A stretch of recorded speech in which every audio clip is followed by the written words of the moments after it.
Assalamualaikum warahmatullahi wabarakatuh. Hello guys, kembali lagi bersama saya Bobby Hedin. Dan kali ini kita akan kembali mengomentari video dari Tamparagi yang judul Christian Rudolph Tobing, pendeta muda pembunuh wanita, Ade Yunia apa gitu guys. Saya lupa nama panjangnya apa gitu kan. Kita akan langsung tonton videonya, habis itu akan kita komentari. Halo semua, baru-baru ini kita dikejutkan dengan berita yang menyatakan bahwa pembunuh wanita di Bekasi ternyata adalah seorang pendeta muda. Oleh karena itu, pada video ini, kita akan melihat berita yang terkait dengan kependetaan pembunuh ini. Berita pertama yang kita dapatkan berasal dari situs pojok1.id.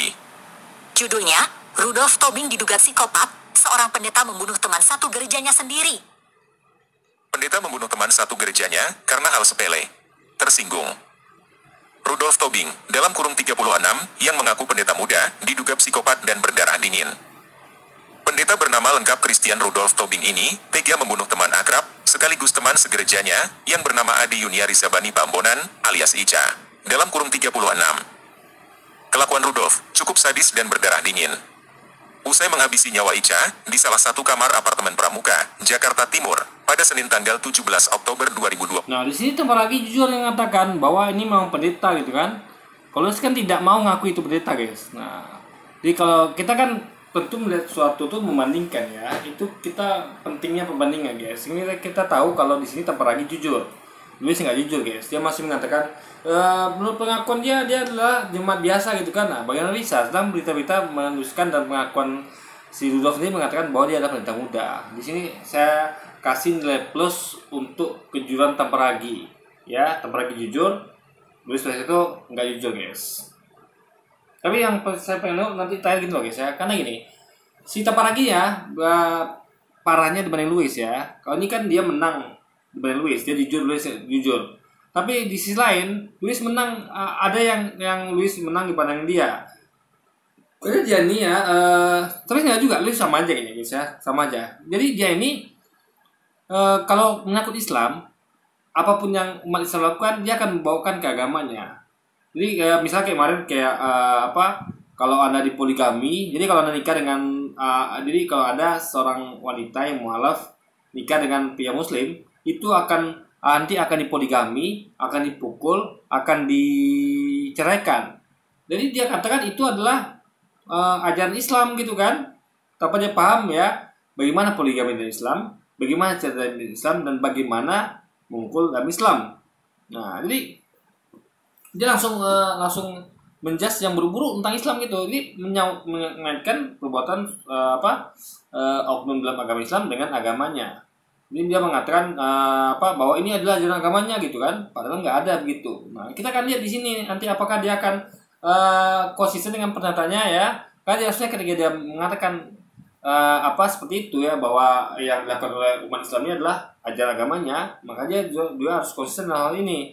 Apalagi ini pendeta kan, harusnya dia akan mengatakan dengan logika yang sama, soalnya dia akan mengatakan bahwa pendeta ini adalah melakukan ajaran agamanya. Tapi saya bisa nilai sekarang guys, bisa saya duga tidak akan terjadi. Karena dia tipikal orang ini adalah dia selalu akan membela agamanya, ya kan, meskipun itu harus mengangkangi kebenaran gitu. Jadi seperti lempar batu sembunyi tangan atau lem sepihak. Kalau agama Islam yang berbuat oknumnya, itu dia akan sangkut pautkan dengan ajaran agamanya. Tapi ketika umat dia berbuat, bahkan setelah pendetanya, dia tidak akan menyangkut pautkan dengan ajaran agamanya. Bahkan bantah itu bukan ajaran agamanya guys. Di situ letaknya mereka ini adalah tidak fair gitu kan. Dan kita akan buktikan di video ini nantinya di terakhir mungkin guys. 22, Rudolph terlihat santai. Dalam rekaman CCTV yang disita polisi, terlihat Rudolph membawa jenazah Ica yang sudah dibungkus dalam kantong plastik hitam menggunakan troli. Ketika berpapasan dengan penghuni apartemen lain di dalam lift, Rudolph masih sempat tersenyum dan seperti tidak terjadi apa-apa. Christian Rudolph Tobing, yang berasal dari Medan ini, mengaku sebagai pendeta muda.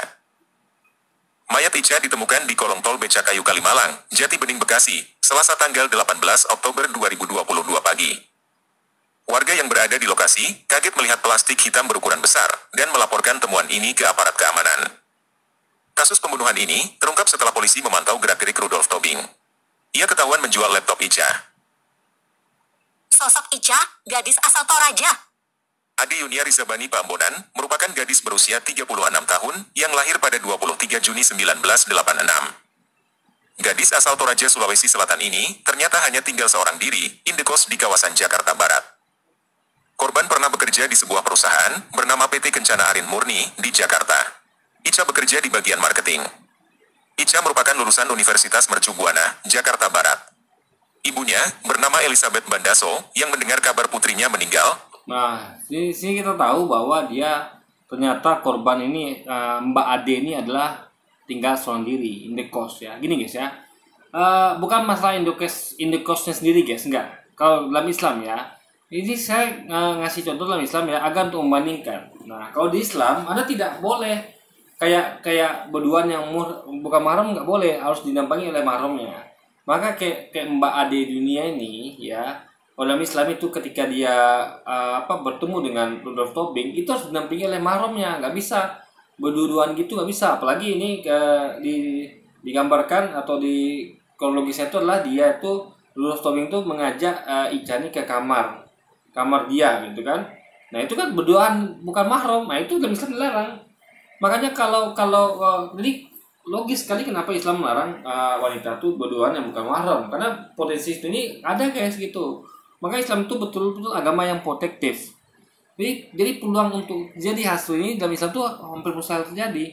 Coba Anda bayangkan ya, kalau misalnya Mbak Ade Yuniani adalah seorang muslimah, dia ikut syariat Islam, di mana dia tuh kalau bukan hanya ketemu dengan pria non mahram ya, tapi kemana-mana dia harusnya selalu didampingi oleh mahramnya. Itu tidak akan terjadi hasil ini, mustahil. Jadi orang seperti pendeta muda siapa nih Rudolf ini tidak akan bisa melakukan aksi mulusnya. Kenapa? Karena Mbak Ade Yunia sebagai seorang muslimah yang taat agamanya akan didampingi oleh mahramnya. Nah, tapi ini karena dia bukan seorang muslim, tidak didampingi mahramnya, makanya hal ini rentan terjadi. Makanya itulah kenapa Islam itu agama yang sempurna. Dia akan menutup peluang hal ini terjadi, guys. Ya, mustahil hal ini terjadi kalau se-Islam itu ditegakkan gitu. Nah, itu poinnya guys. Kita kan perlu juga membandingkan ya, bagaimana Islam mengatur hal seperti ini supaya nggak jadi. Jadi ini guys ya, kasusnya kita bawa ke agama Islam. Karena itu agama saya. Jadi saya pada kasus dari sudut pandang Islam gitu, biar kita tuh ngerti kenapa Islam tuh mengharuskan seperti ini dan seperti itu. Contohnya seperti yang ini adalah wanita harus didampingi oleh mahramnya ketika keluar rumah. Atau tidak boleh berduaan dengan yang bukan mahram gitu guys. Itu kenapa? Ya karena untuk menutup kemungkinan terjadinya hal seperti ini gitu guys. Nah itulah indahnya Islam, sempurna Islam gitu kan. Tidak ada kesempatan orang-orang seperti Rudolf ini untuk melakukan aksi brutalnya guys. Langsung menghubungi Ketua Umum Ikatan Keluarga Toraja Nusantara dalam kurung Ikatnus di Jakarta. Kakak korban, Yoris, mengaku mengetahui kabar adiknya meninggal dunia sejak Selasa pagi, usai dihubungi pihak berwajib. Pendeta Gilbert Lumoindong bersuara. Pendeta Gilbert Lumoindong buka suara terkait pelaku pembunuh wanita yang mayatnya dibuang di tol Becakayu ini. Di media sosial atau Instagram, disebutkan bahwa Rudolf adalah pendeta muda di bawah pendeta Gilbert Lumoindong. Pendeta Gilbert Lumoindong pun angkat bicara terkait pelaku Rudolf Tobing ini. 2009 sampai 2012, yang bersangkutan sempat pemuda di gereja di cabang kami, di Kelapa Gading. Sejak 2012, saya tidak pernah lihat lagi di gereja, kata Gilbert Lumoindong, dilansir Detikcom, Jumat tanggal 21 Oktober 2022. Soal apakah benar Christian Rudolf Tobing adalah pendeta, Gilbert tidak bisa memastikannya. Namun, Gilbert mengaku sempat melihat profil Rudolf Tobing di media sosial atau Instagram, dan pelaku ini mengaku adalah seorang pendeta. Saya juga baru lihat di IG yang bersangkutan, bahwa yang bersangkutan adalah pendeta muda, kata Gilbert lagi. Gilbert mengaku tidak terlalu mengenal Rudolf selama menjadi jemaatnya di Kelapa Gading pada tahun 2009 sampai 2012 lalu. Dari informasi yang diperoleh Gilbert, korban Ica pernah menjadi dancer dan singer di gerejanya. Namun menurut Gilbert, usia dancer itu rata-rata di bawah 30 tahun, sementara Ica saat ini sudah 36 tahun. Bisa saja, Ica yang dibunuh pendeta muda Rudolf ini menjadi dancer saat dulu. Namun, akibat perbuatan pendeta membunuh Ica, Rudolf kini ditahan dan terancam hukuman mati. Wah, jadi ternyata pelaku dan korban pernah menjadi jemaat di gereja yang sama. Belakangan diketahui, Rudolf Tobing beraktivitas di salah satu gereja di Bogor. Pimpinan Gereja GBP Kasih Allah Ministry, dalam kurung Kambogor, mengatakan Rudolf Tobing merupakan pendeta muda yang sudah tak beraktivitas sejak Juli 2022 lalu di gerejanya. Pimpinan Gereja GBP Kambogor, Charles Feddi, mengatakan Rudolf Tobing jadi pendeta muda Maret 2022 lalu dan diberi waktu berkhotbah sekali sebulan. Hanya 5 bulan jadi pendeta muda di Kambogor, Christian Rudolf Tobing sudah tak beraktivitas lagi memberikan khotbah. Charles Feddi mengungkapkan, Rudolf belum menjadi pendeta tetap. Ia baru menjadi pendeta muda. Namun, Rudolf Tobing sudah tidak beraktivitas sejak Juli 2022 lalu tanpa alasan jelas. Jadi di gereja itu ada tingkatan. Ada namanya pendeta pembantu, ada namanya pendeta muda, baru pendeta penuh. Nah ini Luis nggak tahu nih guys. Kemarin dia bahas video yang apa ya, yang katanya mualaf bodoh terbodoh sepanjang yang pernah saya temui. Nggak tahu dia. Jadi waktu itu kan ini sama loh. Gereja GBP Kambogor sama dengan yang Mbak itu. Mbak itu katanya dia adalah pembantu guru sekolah minggu. Sama seperti ini, ya. Jadi guru sekolah minggu itu ada pembantunya, ya. Jadi adalah tingkatan pertama. Sama kayak gini kan. Jadi makanya justru harus teknik. Ya makanya kalau yang saya sampaikan itu adalah yang mungkin yang Mbak ini di gereja di Toraja. Di Toraja itu ada kalau kita baca ya tentang itu gereja apa ya? Gereja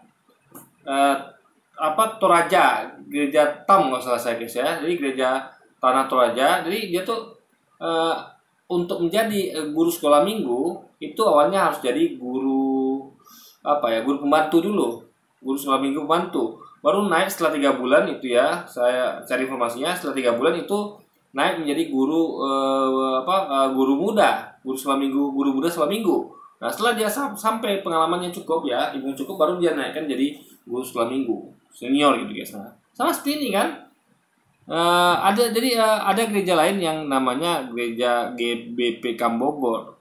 Bahwa ada bahkan pendeta ini kalau tadi kan kita ngomong tentang di video itu saya ngomong tentang tingkatan yaitu tentang guru sekolah minggu. Kalau ini kan tentang pendetanya. Jadi ada namanya yang awal mula itu adalah pendeta pembantu, lalu naik lagi kelas menjadi pendeta muda, lalu yang tertinggi adalah pendeta penuh. Nah, dia ini pendeta muda alias tingkatan tengah-tengah, guys. Jadi bukan lagi pendeta pembantu tapi sudah pendeta muda, alias sedikit lagi dia akan jadi pendeta penuh, guys. Nah, kalau di Toraja tuh butuh 3 bulan untuk menyelesaikan jadi guru sekolah minggu pembantu. Nah, ini kita nggak tahu berapa. Tapi jadi udah tingkat menengah, guys. Jadi udah melewati awal yaitu pendeta pembantu, yang sekarang dia jadi pendeta muda dan dia sebentar lagi dia akan jadi pendeta penuh gitu guys. Jadi ada gitu guys. Biasanya nggak paham gitu kan. Jadi kiranya hanya ada pendeta aja gitu guys. Nggak ada pendeta pembantu atau pendeta muda atau guru sekolah pembantu atau guru sekolah minggu. Di situ terbukti bahwa Louis ini kurang piknik gitu. Makanya banyak baca lah. Saya aja nggak tahu jadi tahu guys setelah saya banyak baca. Ini saya nggak kayak Louis yang hanya bersubsumsi. Dia Louis ini guys suka melihat ke dirinya. Karena di tempat saya nggak ada begitu ya. Kapan pun lihat di tempat kamu, di tempat lain di sini nih di Bogor lalu di Toraja ada yang seperti itu. Jadi Louis ini ya biasa dia hanya lihat dirinya sendiri. Oh dirinya nggak ada. Sama kayak saya buat baru video yang dia komentari wanita yang mualaf yang dia tuh yang lagi hamil tuh guys, yang baru kontennya barengan sama konten ini. Dia nggak tahu kalau ada nama nikah siri disamain dengan dirinya. Saya nikah kan di gereja misalnya atau di rumah itu ada keluarga pria dan laki-laki. Ini nikah siri loh mungkin. Dia nggak tahu itu kan. Nah, jadi dia selalu membandingkan suatu kasus dengan dirinya. Kan nggak bisa begitu, gitu kan. Nah, dia ini pendeta muda. Katanya, Jumat tanggal 21 Oktober. Charles, pimpinan gereja di Bogor ini, mengaku kaget mengetahui Rudolf ternyata pelaku pembunuhan. Dia tak menyangka Rudolf bisa melakukan itu kepada temannya sendiri. Saya tahu dari media sosial. Saya terkejut, kok ada berita seperti ini, kata Charles. Charles menyebut tidak ada gelagat mencurigakan ketika terakhir kali bertemu dengan Rudolf, sekitar Juli lalu. Sikap Rudolf biasa saja ketika berada di GBP Kambogor.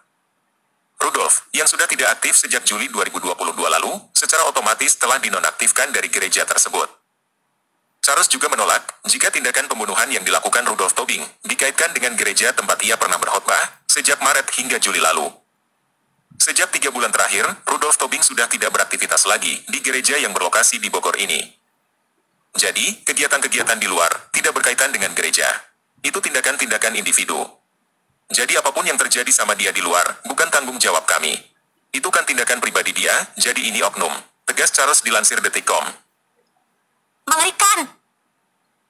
Ayo kita baca lagi. Sosok Rudolf Tobing, pembunuh bermasa kecil dipukuli ortu, sejak SMA sekolah di Amerika. Sosok pendeta muda Rudolf Tobing memiliki masa kecil kerap dipukuli orang tua, dalam kurung ortu, hingga trauma sampai dewasa. Meski bersekolah di Amerika Serikat, dalam kurung A sejak SMA, ternyata tidak mengubah trauma masa kecil sosok pendeta muda Rudolf Tobing dari pukulan orang tuanya. Sebagai lulusan Sekolah Teologi Filsafat di Jakarta tahun 2015 lalu, Christian Rudolf Tobing sempat menjadi pendeta muda di Bogor antara Maret hingga Juli 2022. Rudolf juga sempat menjadi jemaat dan pemuda di Gereja Pendeta Gilbert Lumo Indong di Kelapa Gading antara tahun 2009 sampai 2012. Namun, Pendeta Gilbert mengaku sejak 2012 lalu tak lagi melihat Rudolf di gereja di Kelapa Gading ini.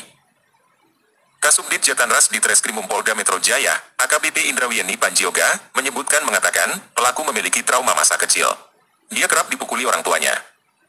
Pelaku sering dipukuli almarhum orang tua dan punya emosi yang meledak-meledak. Terang AKBP Indra di Polda Metro Jaya, Jumat 21 Oktober. Indra belum mengungkap korelasi trauma masa kecil dengan pembunuhan yang terjadi terhadap Ica, alias Ade Yuniarisa Bani Pambonan, dalam kurung 36, teman komunitasnya. AKBP Indrawieni juga mengungkap, tersangka pernah bersekolah di Amerika Serikat, dalam kurung AS, sejak sekolah menengah atas, dalam kurung SMA. Setelah lulus, tersangka melanjutkan pendidikannya ke jenjang perguruan tinggi di Amerika Serikat. Namun belum sempat lulus, Rudolf dideportasi karena melanggar aturan visa dengan bekerja secara penuh waktu atau full-time di negeri orang. Selanjutnya, Rudolf kembali ke Jakarta dan melanjutkan pendidikannya di Sekolah Tinggi Ilmu Teologi di Indonesia. Melanjutkan sekolah teologi dan lulus tahun 2015. Tutur perwira polisi ini menyebutkan sosok pendeta muda Rudolf Tobing yang kerap dipukuli ortunya di masa kecil ini. Motif pembunuhan karena bank keliling. Kasubdit Jatanras di Treskrimum Polda Metro Jaya, AKBP Indrawieni Panjioga, mengungkapkan awal mula Christian Rudolf Tobing membunuh Ica, teman komunitasnya. Bermula, ketika Rudolf dan Ica datang ke apartemen di Bekasi, atau Jakarta Timur ini, untuk membuat podcast. Ketika keduanya asyik mengobrol, tiba-tiba korban Ica menerima telepon dari seorang pria. Pelaku Rudolf menduga pria yang berbicara dengan korban di telepon adalah Hardiman, sosok pria yang dia benci. Ini kalau Mbak Ade ini adalah seorang muslimah dan dia taat pada agama Islam, peluang hal ini guys tidak akan terjadi. Peluang itu ditutup Islam, nggak ada kesempatan ini terjadi, nggak ada. Karena wanita itu harus didampingi mahramnya kemana-mana gitu kan, nggak bisa dua-duaan gitu dengan yang bukan mahram, sehingga tidak terjaga kan. Wanita itu mau lemah guys, mau lemah wanita itu. Makanya perlu didampingi oleh mahram. Minimal orang yang akan melakukan hal ini akan mikir 2 kali. Oh, ini ada mahramnya nih, sanggup gak saya lawan gitu kan. Nah, kalau mbak ini ya tentulah orang tahu ini wanita cuma mau lemah gitu kan. Meskipun mungkin dia pada bela diri gitu kan, tapi telah wanita itu mau lemah gitu. Karena memang ototnya desain, memang wanita itu memang desain seperti itu gitu. Maka dalam Islam itu ya semuanya itu laki-laki yang menyediakannya, menyediakan makan, pakaian, semua rumah tinggal semua laki-laki. Wanita itu dalam Islam itu dimanjakan, ya. Wanita dalam Islam itu taunya terima beres saja. Cuman meskipun cuman taunya terima beres, ya paling nggak harus biasa juga bantu suaminya. Kan bantu suami itu adalah bentuk kebaikan dan sayang pada suami.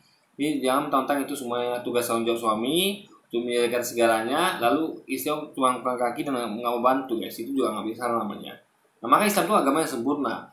Kenapa laki-laki yang menyediakan semuanya?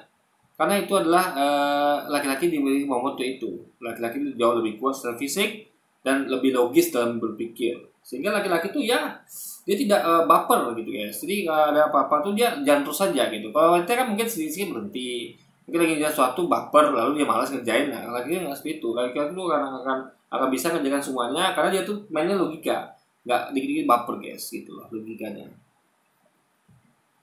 Saat sedang ngobrol, tiba-tiba korban mendapat telepon dari seseorang yang asumsi tersangka adalah Hardiman.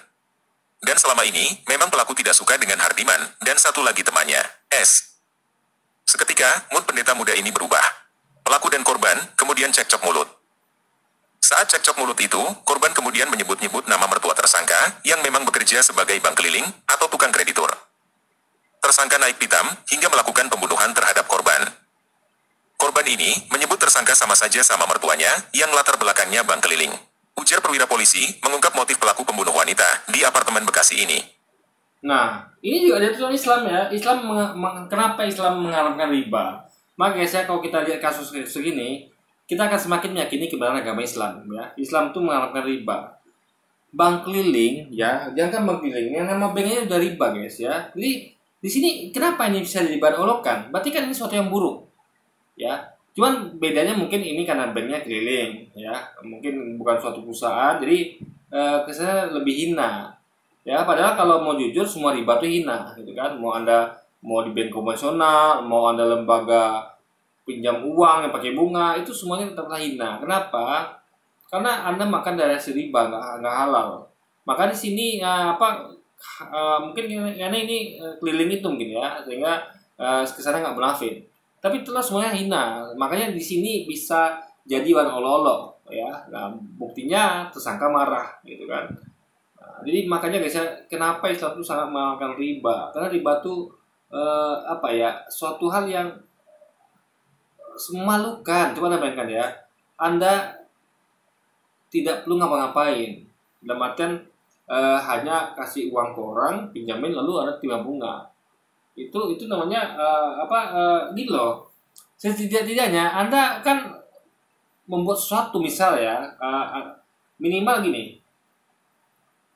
Kalau Anda pinjamkan uang ke orang, kenapa riba itu hina ya? Gini, kenapa? Ini tidak adil.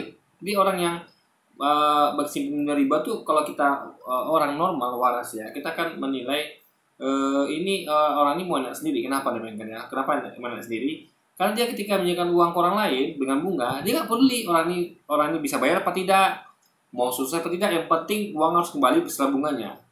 Ini kan suatu hal yang bisa dikatakan tidak adil. Jadi orang tuh mau bangkrut pun silakan, tidak masalah, penting uangnya balik beserta bunganya. Makanya ada jaminan berupa asetnya, hartanya. Jadi misalnya ketika dia nggak mau bayar, disita rumahnya, mobilnya gitu kan. Nah, jadi ini adalah bentuk ketidakadilan. Jadi makanya soalnya makanya Islam melarang itu, ya, karena itu adalah suatu kehinaan, riba itu adalah suatu ketidakadilan. Nah, maka Islam mengatur namanya itu adalah bagi hasil. Nah, bagi hasil kita bandingkan dengan riba ya. Bagi hasil itu misalnya saya pinjamkan uang ke orang. Ya, pinjamkan uang ke orang dalam artian misalnya untuk modal usaha. Nah, itu saya berhak atas untungnya karena bagi hasil kan. Karena saya nanam saham di situ berupa ngutangin dia. Jadi saya dapat modal plus untungnya. Nah, ketika rugi, saya juga dapat kerugiannya gitu. Paham ya? Jadi intinya adalah ini adil namanya. Nah, dengan begitu saya itu jadi peduli dengan usaha orang itu. Kenapa? Karena kalau sempat usahanya gagal, uang saya nggak kembali gitu. Karena pada saya kan tetap di usaha itu. Makanya untuk mulai saya kembali, terus saya juga dapat bagi hasil, ya itu usaha harus untung. Maka saya akan berdoa tiap hari. Ya Allah, semoga usaha itu berhasil. Kenapa? Agar uang saya kembali. Agar saya juga mendapatkan bagi hasil. Tapi coba kalau Anda tidak peduli sama orang itu, yang penting lu pinjam sekian harus bayar sekian beserta bunganya. Ada yang nggak peduli orang itu, mau sukses mau enggak kayak, berarti Anda udah pegang jaminannya kan. Nah, di situ tidak adilnya. Maka sekali lagi di sini Islam menang banyak guys ya. Makanya Islam itu mengatur hal seperti itu. Gitu loh. Nah, jadi kita tuh betul-betul adil lah gitu. Termasuk misalkan dalam hal pinjaman barang ya. Islam itu selalu sistemnya jual beli. Misalnya kayak saya mau beli mobil showroom tapi saya nggak mampu karena uang saya nggak cukup, saya bisa nyicil. Nah, maka saya beli kepada pihak bank syariah. Bank syariah itu membeli mobil itu ke dealer lalu jual ke kita. Jadi dengan harga sepakati. Misalnya dia beli ke dealer dengan harga 100 juta, dia jual sama kita 125 juta, ada 25 juta lah untuk dia. Nah, itu adil. Kenapa? Karena namanya jual beli. Kita udah fix nih bayar ke bank syariah itu adalah sebesar 120 juta dibagi berapa tahun kita menyicil gitu kan. Nah, dibandingkan dengan riba yang mana Anda pihak bank memberikan uang kepada dealer ya, dan Anda berutang kepada bank, dan itu ada bunganya gitu. Dia nggak jual beli tibanya. Jadi bunga yang kadang-kadang mengambang, kadang-kadang kan bunganya naik atau turun. Intinya adalah beda dengan jual beli. Jadi kalau Anda lihat banyak jual beli itu beda dengan orang yang ngutangkan dengan bunga, guys. Jadi yang jual beli itu mulia gitu dibandingkan orang yang ngutangin dengan bunga, guys. Ini benar-benar mengerikan. Padahal Keluaran 20 ayat 13 dan Ulangan 5 ayat 17 sudah memberikan perintah jangan membunuh. Ya, oke, saya setuju nih ya. Memang ada perintah itu di Perjanjian Lama ya, di Ulangan dan Keluaran, jangan membunuh. Juga ada yang lain juga, jangan berzina, jangan mencuri. Bahkan ada larangan jangan makan babi. Ya. Tapi anehnya mereka klaim bahwa Yesus datang untuk menebus dosa manusia. Ya kan? Jadi makanya Perjanjian Lama nggak berlaku lagi, yang berlaku Perjanjian Baru. Tapi faktanya kenapa masih berlaku jangan membunuh gitu kan? Bukan Yesus datang untuk membuat hukum-hukum ini tidak berlaku lagi. Yang berlaku adalah Perjanjian Baru. Tapi anehnya mereka memilih hanya spesifik pada makan babi saja. Dengan dalil bahwa dikatakan di situ bahwa yang najis itu adalah apa yang keluar dari mulutmu, bukan yang masuk dalam perutmu gitu kan. Padahal di Perjanjian Lama yang masuk mulut termasuk yang dalam kan itu babi tadi, guys. Nah, jadi ada tebang pilih di antara mereka. Kenapa hanya babi saja yang halal, yang nggak halal, nggak haram lagi. Tapi ini tetap haram dia membunuh nih kan. Nah, di situ kita lihat betapa tidak konsisten mereka, guys. Nah, harusnya kan seperti jangan membunuh, yang berzina yang ada Perjanjian Lama itu kan masih berlaku, juga dengan makan babi harusnya sama-sama Perjanjian Lama gitu, guys. Jadi yang ada seharusnya tebang pilih. Ya, nah. Lalu ya,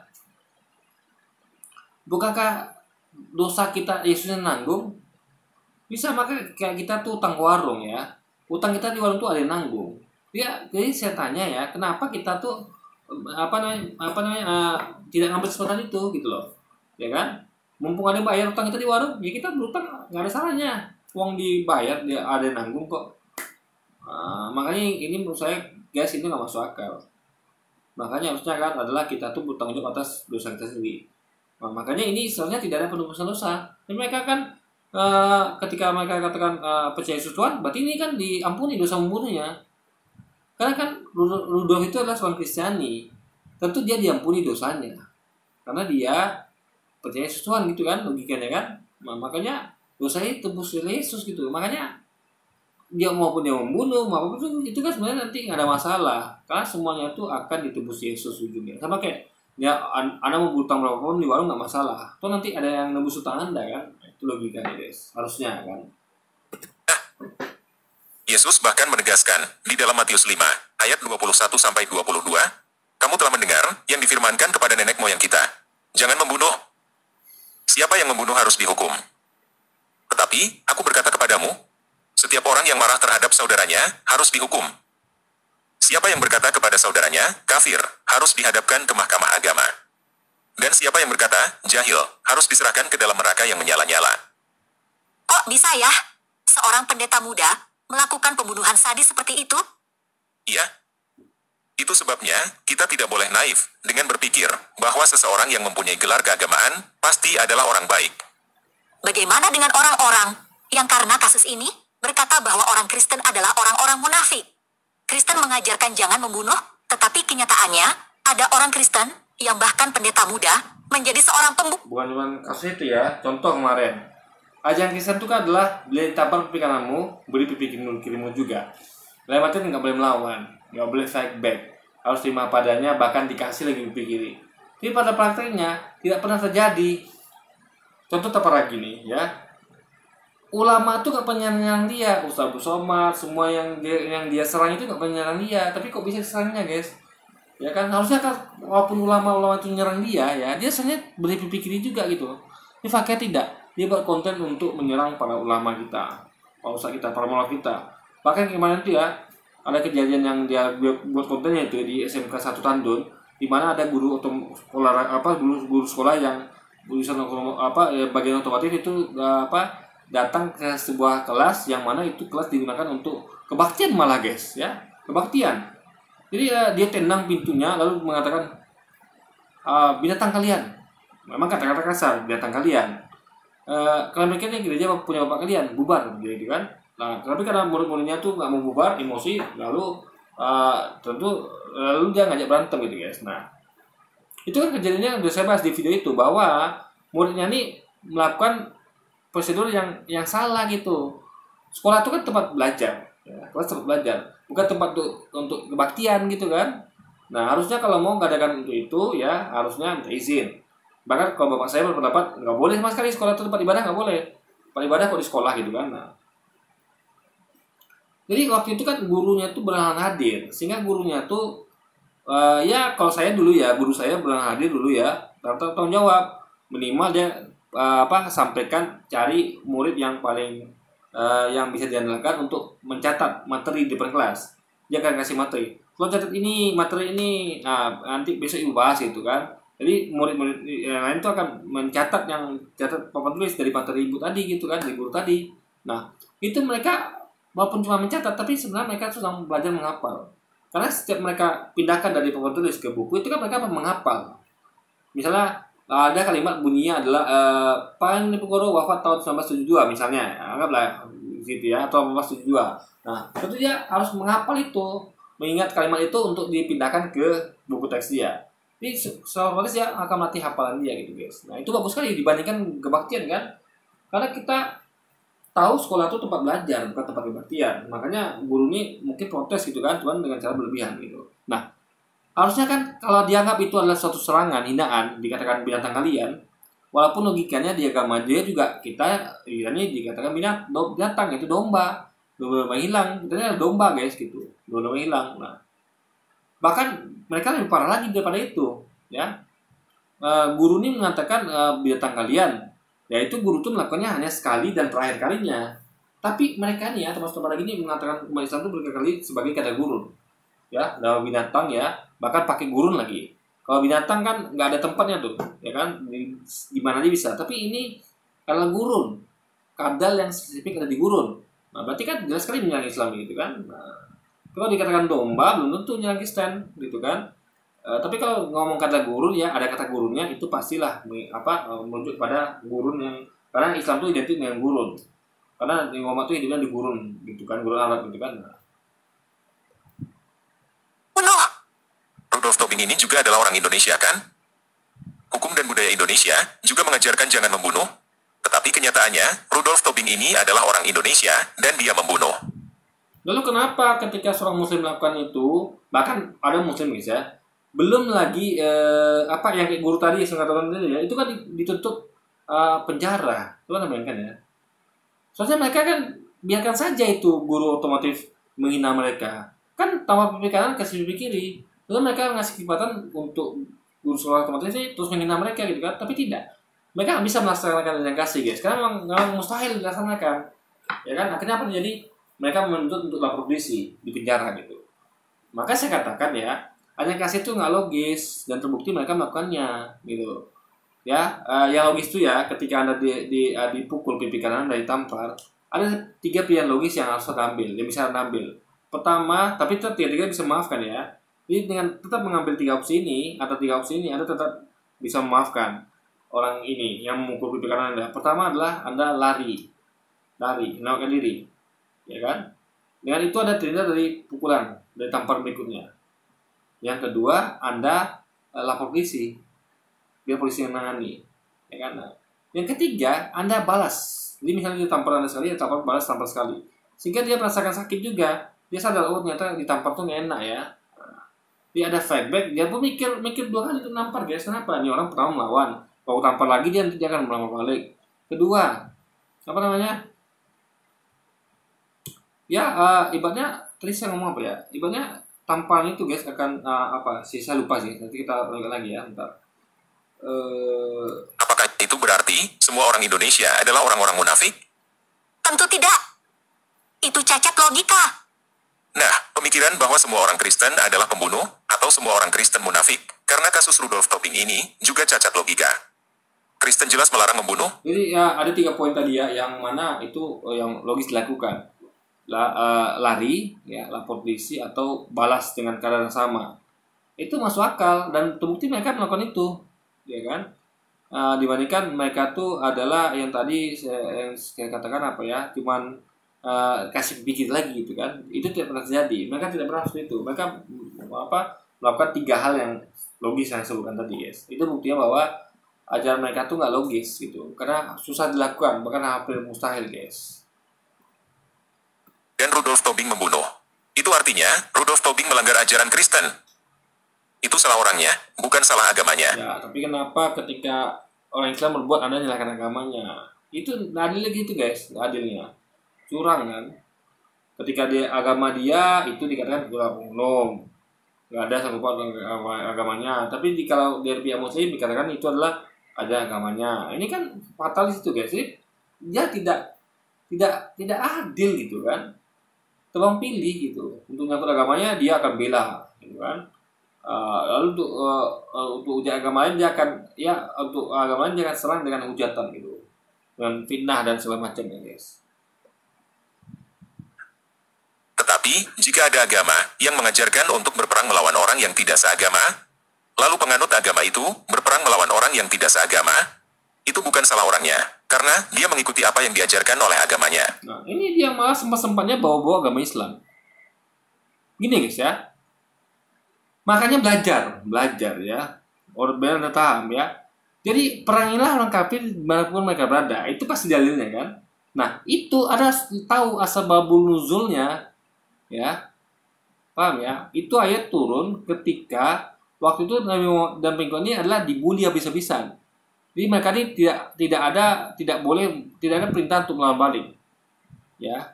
Jadi mereka harus menerima bulian itu, pembunuhan dilakukan oleh orang kafir Quraisy, penganiayaan, mereka terima dengan lapang dada. Mereka bisa menghindar dan pasrah, guys. Nah, lalu setelah tiba waktunya ya, jadi Allah tuh membantu nabinya agar nabi itu punya kekuatan, punya pasukan. Mereka mempersatukan, memudahkan nabi dan urusannya, yaitu menyatukan kaum Muhajirin dan Ansor. Dan keuntungan Muhammad bertambah terus gitu kan. Nah, ini setelah Nabi Muhammad itu punya cukup kekuatan, baru Allah perintahkan untuk perangilah orang kafir melakukan mereka berada. Nah, jadi perintah itu turun setelah Nabi itu dizolimi ya, dibunuhi, diperdagangkannya. Dia ada perintah untuk perang. Di perang ini adalah perang dalam hal counter attack, memerangi orang yang memerangi kita. Paham ya? Ini misal gini, Indonesia jajah Belanda, Portugis Kristen ya, dengan jargon World Category, yaitu penjajahan yang dibalut dengan penyebaran Injil yang dibalut dengan penjajahan. Nah, itu Indonesia waktu itu belum ada perintah perang untuk memerangi Belanda, orang kafir itu Belanda. Nah, tiba pada suatu waktu ulama bersepakat ya, perangilah Belanda. Saat itu orang Indonesia ya, umat Islam Indonesia itu bangkit dan melawan Belanda. Karena sudah ada fatwa dari ulama, sama kayak itu tadi. Jadi Allah sudah memerintahkan untuk perangi, karena mereka ini selalu diperangi. Itu jadi konteksnya adalah bukan memerangi ujuk-ujuk, enggak, tapi memerangi orang yang memerangi kita. Sama kayak pejuang Indonesia yang memerangi penjajah Belanda yang memerangi mereka duluan dengan cara menjajah, guys. Itu harus dipahami ya. Ini nggak ujuk-ujuk gitu. Itu salah agamanya. Nah, itu baru betul. Jika agamanya mengajarkan jangan membunuh, tetapi orangnya membunuh, itu salah orangnya.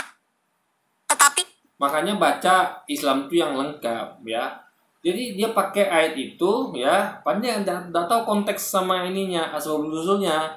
Padahal Islam juga punya ayat yang jangan membunuh ya. Anda tahu ya, membunuh seseorang ya yang bukan muslim ya, itu sama dengan membunuh seluruh manusia di dunia.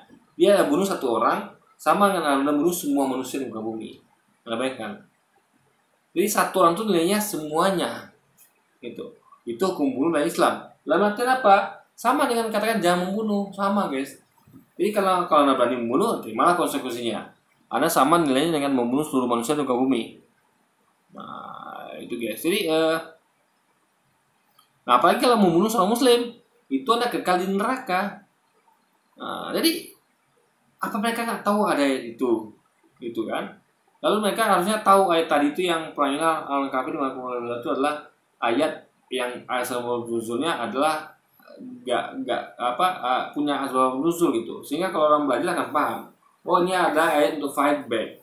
Ya, jadi kalau kita tuh nggak bisa ya Islam tuh pakai ajaran kasih nggak bisa. Sedangkan orang Kristen nggak bisa pakai ajaran kasih. Ketika diserang mereka akan jalan balik, bahkan lebih sadis lagi kan. Nah, Islam juga nggak bisa diam saja guys. Harus ada fight backnya agar orang-orang yang nyerang ini jerah gitu kan. Jadi tanpa lagi ini nggak baca itu tapi hanya baca yang perangi orang kafir mereka berada di video-videonya gitu kan. Jadi ini absurd gitu guys. Jadi ambil satu potong ayat Al-Quran ya tanpa tahu maknanya, kapan konteksnya, untuk siapa ditujukan, lalu dia dengan itu dia menuduh bahwa ya Islam itu seperti itu guys. Padahal kan nggak bisa kalau pakai logikanya terang ini, gitu kan harusnya kan sama dia. Tapi dia jelas sekali karena bela agamanya dia jadi buta guys. Jadi kalau untuk dia katakan yang baik, tapi untuk yang Islam dia akan katakan yang buruk guys. Disitulah bentuk ketidakadilannya dari orang-orang yang seperti Kamparagi ini. Jika agamanya mengajarkan untuk membunuh dan orangnya membunuh, itu salah agamanya. Oke, kita tutup video ini sampai di sini. Yesus Kristus memberkati. Jadi di mana Islam mengajarkan untuk membunuh orang? Coba di mana? Islam makanya ini saya sampaikan Al-Qur'annya ya. Jadi tidak ada paksaan dalam Islam. Ya, dalam artian kita tidak boleh memaksakan orang untuk masuk Islam, nggak boleh. Haram. Lah hukum membunuh jelas. Barang siapa membunuh seorang manusia sama dengan dia membunuh seluruh manusia di bumi. Anda bayangkan ya, satu nyawa tuh bernilai seluruh nyawa manusia di bumi. Jadi kalau Anda bunuh satu saja, itu sama dengan Anda bunuh semua orang gitu. Anda bayangkan betapa besar dosa membunuh dalam Islam. Jadi satu nyawa nilainya dengan sama yang seluruh nyawa manusia di bumi. Ada nggak kisah ngajarkan seperti itu? Mereka paling nyawa satu ya ganti satu. Kalau Islam tidak. Makanya Islam tuh hanya orang-orang gak waras saja yang membunuh guys. Karena dia tuh bunuh satu nilainya bunuh semuanya gitu. Sama kayak misalnya gini. Anda punya kolam ikan atau orang punya kolam ikan. Anda bunuh satu ikan atau Anda Anda bunuh atau Anda Anda apain lah ikan itu ada sama dengan membunuh semua ikan gitu. Paham ya? Jadi nilai satu ikan itu adalah nilai seluruh kolam ikan di kolam itu. Nah, jadi itu kan berarti kan bukan 1:1 lagi. Di Kristen mungkin 1:1, ya kan? Bahkan 1:1 itu pun bisa jadi 0. Kenapa? Ya tebus Yesus. Islam tidak ada penebusan. Ya, Islam itu betul-betul kita nanggusin dosanya. Jadi kalau satu nyawa dihargai dengan seluruh nyawa manusia di bumi, bagaimana bisa seorang muslim yang tahu ini membunuh? Nggak mungkin, mustahil. Kecuali dia memang gila, orang waras ya. Tapi kalau dia normal, dia tahu nih, aduh, satu bunuh satu sama kayak bunuh seluruh manusia di bumi. Ini berat nih, berat. Bunuh seluruh manusia itu berat lagi, guys. Itu dosa yang luar biasa. Bunuh satu orang kita udah ngeri dosanya, apalagi bunuh seluruh manusia di bumi kan. Nah, lalu yang paling ngeri lagi kalau ada bunuh seorang muslim. Kalau ada orang membunuh seorang muslim, dia akan kekal di neraka. Kekal guys, hukumnya membunuh seorang muslim itu sama kayak orang kafir. Itu. Makanya seorang muslim yang bunuh orang muslim lainnya, dia akan jadi maksudnya orang kafir. Kekal di neraka, jahanam selamanya, selama dia belum bertobat guys. Oke, jadi sekali lagi guys ya, semua agama tuh mengajarkan kebaikan harusnya. Tapi tanpa lagi yang sadar, ya kan? Jadi jangan asal coba ayat Quran lalu Anda tidak paham lalu Anda kemukakan di sini, enggak. Ya.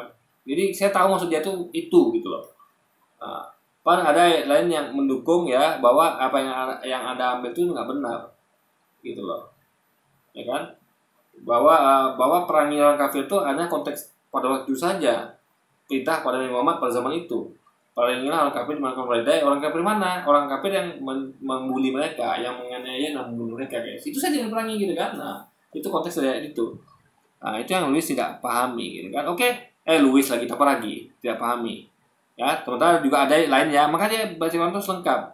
Bahkan ada lain tuh yang menegaskan itu yang mengatakan bahwa apa tadi saya pengen katakan ya. ya kayak gitu lah guys. Itu adalah saya udah lupa nih kan, udah malam juga nih saya harus istirahat guys. Tapi pokoknya seperti itu. Jadi kalau nggak paham tuh belajar gitu kan. Jadi kenapa ada ayat perangilah lengkapi dengan berbeda? Karena sebelumnya mereka belum waktu untuk perangi, karena umat Islam belum kuat. Sama kayak ketika kita memerangi penjajah, ya belum waktunya turun ayat ya jangan perangi Belanda dulu, belum turun fatwa ulama jangan dulu, karena kita lagi sun kuatan. Nah begitu kita harus sudah kuat, baru ulama menunjukkan jihad. Ya perangilah orang kafir polis Belanda itu di mana mereka berada gitu. Karena mereka duluan yang menjajah kita gitu kan. Nah itu logika guys. Oke, mungkin sekian dulu aja video kita kali ini. Sampai jumpa lagi di video selanjutnya. Wassalamualaikum warahmatullahi wabarakatuh guys.